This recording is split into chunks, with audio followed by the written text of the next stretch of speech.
Assalamualaikum warahmatullahi wabarakatuh. Salam sehat dan salam sejahtera untuk semua. Dinas Kesehatan Kota Surabaya dikabarkan melakukan PHK sepihak terhadap kader kesehatan. Dugaan PHK sepihak terhadap kader kesehatan tersebut disampaikan Reni Astuti kepada sejumlah pewarta di ruang kerjanya DPRD Yos Sudarso. Terkait dengan hal tersebut, wanita yang akrab dipanggil Bu Wali ini secara tegas menolaknya. Oleh karena itu, Reni berharap, Eri Cahyadi Wali Kota Surabaya berkenan untuk segera mengevaluasi program yang membuat resah ribuan kader kesehatan. Bu Reni, katanya Ibu dapat kabar ada pemecatan sepihak ya, PHK sepihak tanda petik oleh pemerintah kota atau dinas kesehatan.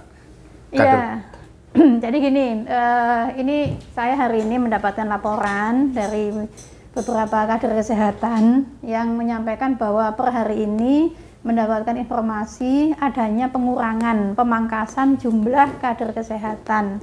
Jumlahnya lumayan besar, contoh di wilayah Kelurahan Wonokromo dari 400 sekian tinggal 297. Di Kelurahan Banyu Urip ada sekitar 150 yang kader kesehatan tidak lagi mendapatkan SK sebagai kader. Seperti itu. Nah, ini saya kira persoalan yang saya sangat berharap Dinas Kesehatan memahami kegelisahan, kegalauan kader kesehatan dan tidak melanjutkan kebijakan yang menurut saya tidak bijaksana dan tidak memberi solusi kepada kader kesehatan.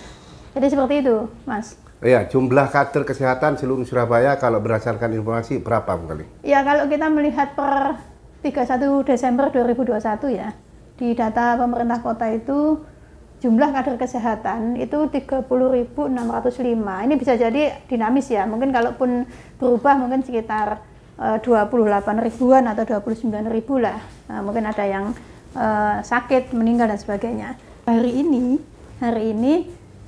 kepala puskesmas, kemudian camat ya di masing-masing wilayah kalau saya pantau dan mendapatkan laporan itu mengumpulkan para kader dan memberikan informasi bahwa ada pengurangan jumlah kader kesehatan, di mana kader kesehatan saat ini itu namanya dirubah menjadi kader Surabaya Hebat.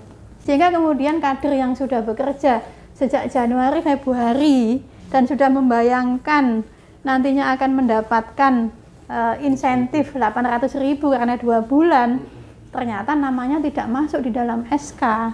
Yang SK itu berlaku per Januari.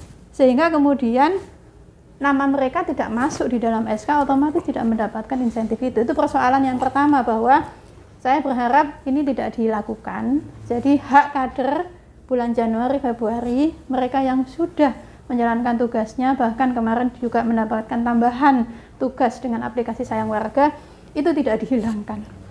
Ini yang menurut saya sangat disayangkan, dan saya berharap kepada Dinas Kesehatan untuk tidak menjalankan kebijakan ini, untuk kemudian mempertimbangkan kembali.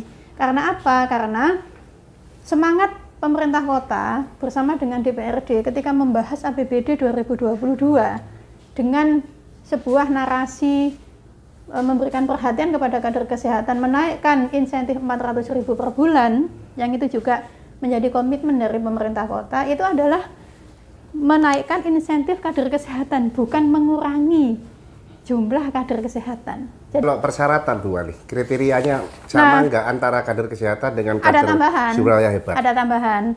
Tambahannya itu yang saya lihat di sini minimal pendidikan kader adalah lulusan SMP. Nah, ini kan untuk teman-teman, untuk para kader yang sudah sepuh, yang masih kuat ya.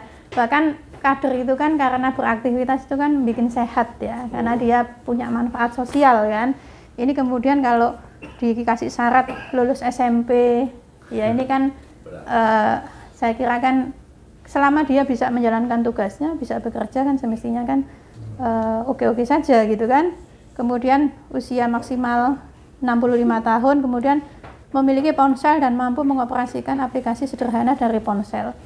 Kalau kriteria ini sebagai kader Surabaya Hebat, oke lah, karena memang ada tugas-tugas baru.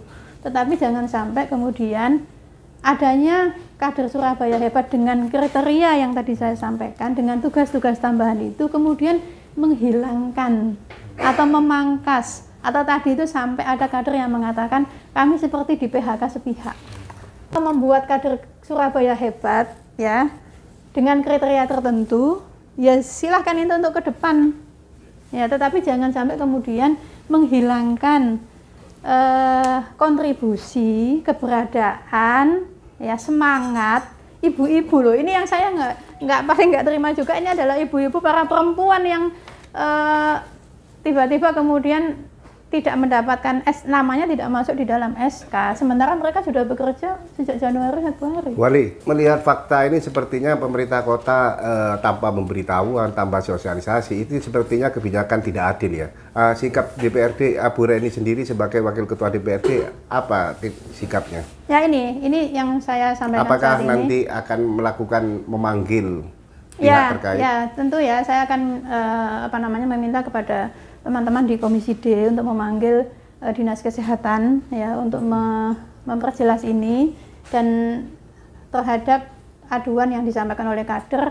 Saat ini resah nih kader, makanya kenapa saya juga meresponnya sekarang ya, agar ini tidak dilakukan ya.